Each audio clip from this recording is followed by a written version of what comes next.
Let's talk about one of the biggest secrets behind elite performance. It's not some magic exercise or trendy piece of equipment. It's something far more powerful: periodization. If you've ever wondered how top athletes peak at the right time, avoid burnout, and make consistent gains year after year, this is it. Periodization is the strategy behind the grind. It's the blueprint that organizes training into cycles that build off each other, progressively guiding your body to adapt, recover, and perform better over time. So, what exactly is periodization? At its core, periodization means breaking your training into phases or periods, each with a specific goal. These phases cycle through, they repeat, but with progression, so you're always building towards something more. It's training with intention, and it works. Now, let's lay out the structure. We've got three main levels of training organization: macrocycle, mesocycle, and microcycle. We'll start at the top, the macrocycle. The macrocycle is the big picture. Usually it spans a full year, but it can also be based around a competitive season or a major event, like a powerlifting meet, a marathon, or even a bodybuilding show. This is where you map out the entire arc of training: general prep, sport-specific work, competition prep, peaking, and recovery. If your goal is to be at your absolute best at a certain time, this is the level that gets you there. Inside that macrocycle, you've got several mesocycles. A mesocycle typically lasts a few weeks to a few months. Each one focuses on a specific adaptation. You might have a strength-focused mesocycle, a hypertrophy block, a power phase, or a deload. This is where most of your progress happens. You stay in one lane long enough to make serious gains, then shift gears before things stall or plateau. Then we zoom in one more step to the microcycle. The microcycle is your weekly plan, usually about 7 days. This is where the real work happens: your actual workouts, exercises, sets, and reps. A good microcycle lines up with the mesocycle goal, so if you're in a hypertrophy block, your week might include 3 to 5 lifting sessions focused on high volume and moderate weight. Here's a quick breakdown. Macrocycle, big picture, usually 12 months. Mesocycle, medium-term goal, 4 to 8 weeks. Microcycle, short-term training plan, 1 week. Now, you've probably heard of linear periodization. That's the most traditional form. You start with high volume and low intensity, and over time, you gradually decrease the volume and increase the intensity. Think of it as building a pyramid. You lay the base first, then get more specific and intense as you go.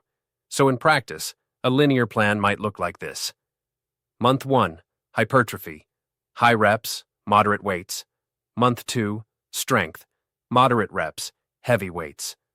Month 3, power, low reps, max effort. It's simple, it works, and it's especially useful for beginners.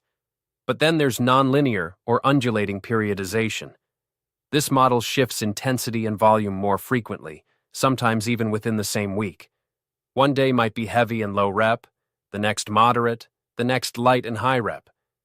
This style allows for more variety, which some athletes respond better to, especially intermediate or advanced lifters.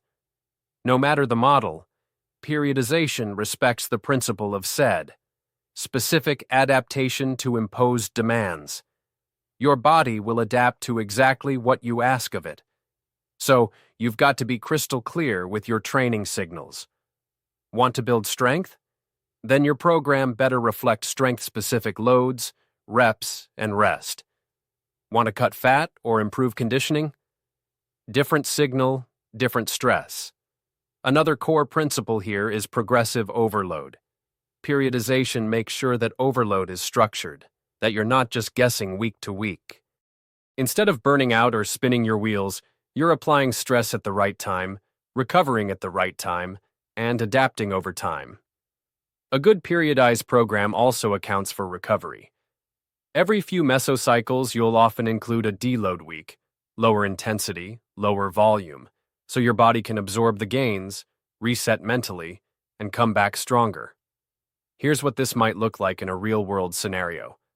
Macrocycle, 12-month goal. Increase 1 RM squat by 50 pounds. Mesocycle, 1, 6 weeks hypertrophy. Build more muscle. Mesocycle, 2, 6 weeks strength. Get used to heavier loads. Mesocycle, 3, 4 weeks peaking. Dial in intensity, lower volume deload. Week before testing, retest max. Reassess, repeat the cycle with new numbers. This kind of structure removes the guesswork. It lets you focus on execution, on doing the work, knowing it's all building towards something. And here's what I love most. Periodization isn't just for athletes. Anyone can benefit from it. If you're training to feel better, move better, or simply stay consistent, a periodized approach gives you variety, structure, and clear progress markers. So whether you're a strength athlete chasing PRs or someone just trying to avoid the treadmill of random workouts, periodization is your friend. All right, that wraps up part 21. In the next part, we're talking about training loads, fatigue management, and how to spot overtraining before it wrecks your progress. You'll learn how to walk the line between pushing your limits and knowing when to pull back. Keep showing up, keep building, and I'll catch you in part 22.